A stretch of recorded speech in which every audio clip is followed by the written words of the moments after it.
এখন আবার অন্য বিল্ডিং এ যেতে হবে, বিল্ডিং এ একটু আসেন। এই যে ভাই, উনি কোথায় যাবেন? আপনি তো এটার দায়িত্বে নিয়োজিত। এই ভদ্র মহিলা কোথায় যাবে বলেন? উনি তো ঘুরছেন চোরকির মতো। বলেন, এটা আমি তো কোথায় যাবে বলেন? নতুন ভবন তো এটা।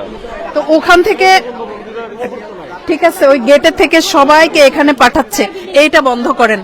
আপনাদের কোনো নাই, কোনো সুনির্দিষ্ট ব্যবস্থাপনা নাই? আছে ওই জানো।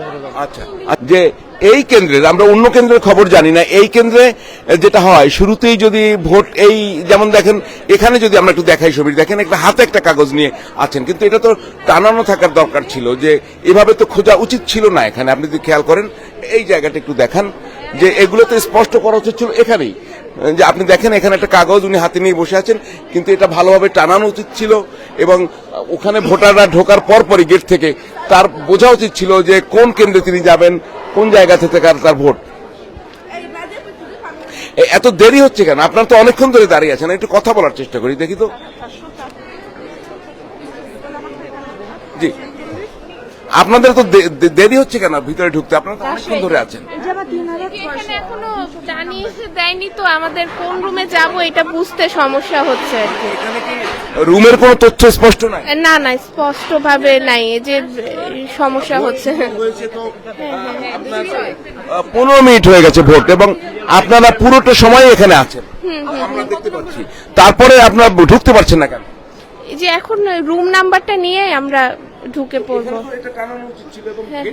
ছিল হ্যাঁ। ঢুকে কি পাননি এগুলো? না পাইনি। এই লাইনটিতে আমি যদি স্পষ্ট করেই বলতে চাই সমীর, আর আসলে রাগঢাক করার কিছু নাই। আসলে একটি ভোটাররা কোথায় ঢুকবেন, কোথায় তাদের ভোট কেন্দ্র, এই ব্যাপারে অব্যবস্থাপনা খুবই স্পষ্ট।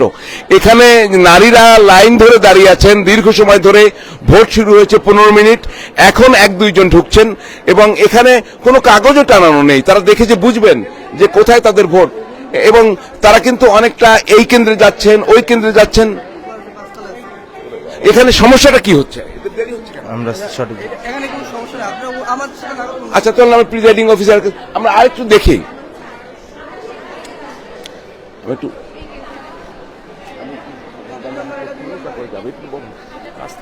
চলো।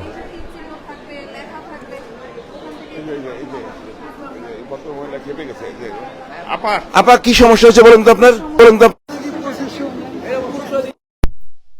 এখন ওখান থেকে গেট থেকে সোজা বলতেছে মহিলাদের লাইনে যাও, এখন এখানে বলতেছে এই বিল্ডিং এ না, একটা ম্যাপ থাকবে, তীর চিহ্ন থাকবে, সবকিছু মানুষ দেখেই কোনো গ্যাঞ্জাম হবে না আর কি। আপনি এখন বুঝতে পারছেন আপনি না এখন আবার অন্য বিল্ডিং এ যেতে হবে, বিল্ডিং এ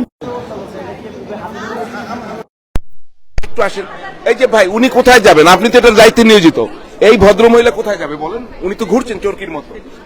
বলেন, এটা আমি তো কোথায় যাবে বলেন? নতুন ভবন তো এটা। তো ওখান থেকে ঠিক আছে, ওই গেটের থেকে সবাইকে এখানে পাঠাচ্ছে, এইটা বন্ধ করেন। আপনাদের কোনো নাই, কোনো সুনির্দিষ্ট ব্যবস্থাপনা নাই? আছে ওই জানো। আচ্ছা বলছেন আছে, কিন্তু এই ভদ্রমহিলা কিন্তু এই বিল্ডিং থেকে আরেক বিল্ডিং এ কিন্তু ঘোরাঘুরি করছেন। তিনি খুব বিরক্ত যে আসলে যে ব্যবস্থাপনা, আমি জানি না অন্য কেন্দ্রের খবর কি। আমরা কলাবাগান লেক সার্কাস যে উচ্চ বালিকা বিদ্যালয় রয়েছে সেই কেন্দ্রে রয়েছি, এবং সেই কেন্দ্রে আমরা এক ধরনের অব্যবস্থাপনা দেখতে পাচ্ছি। 7:30টায় ভোট শুরু হলেও শুরুতে কয়েক মিনিট কেউ ভোট দিতে পারেননি, অর্থাৎ পারেননি মানে সেটা হচ্ছে কোন কেন্দ্রে তার ভোট সেটা বুঝতে পারছিলেন না, কোন বুথে। এরপরে আমরা একজন নারীকে দেখালাম, তিনি এখান থেকে ওখানে ঘোরাঘুরি করছেন। এখানে কি পরিস্থিতি আমরা দেখি, যে আপনি কি বুঝতে পারছেন আপনাদের কোন কেন্দ্রে ভোট বুঝতে পারছেন? জি, মানে এখানে কিন্তু একটা হচ্ছে, মানে বোঝা যাচ্ছে আপনার কোথায় ভোট, কত নম্বর রুম আমি বুঝতে পারতেছি না। কেন বুঝতে পারছেন না? এটা কি খুব স্পষ্ট করে দেওয়া আছে বলে মনে হয়? না রুম নাম্বারটা উল্লেখ করতে পারতো, চতুর্থ তলা লিখে রাখছি, কিন্তু রুম নাম্বার উল্লেখ এখানে যেহেতু জি জামানায় পড়বো। আপনার নাম? আমার নাম ফখরুল ইসলাম খান। জি, যে এখানে একই অবস্থা, যে উনি বলছিলেন যে আমি কোন তলায় যাব।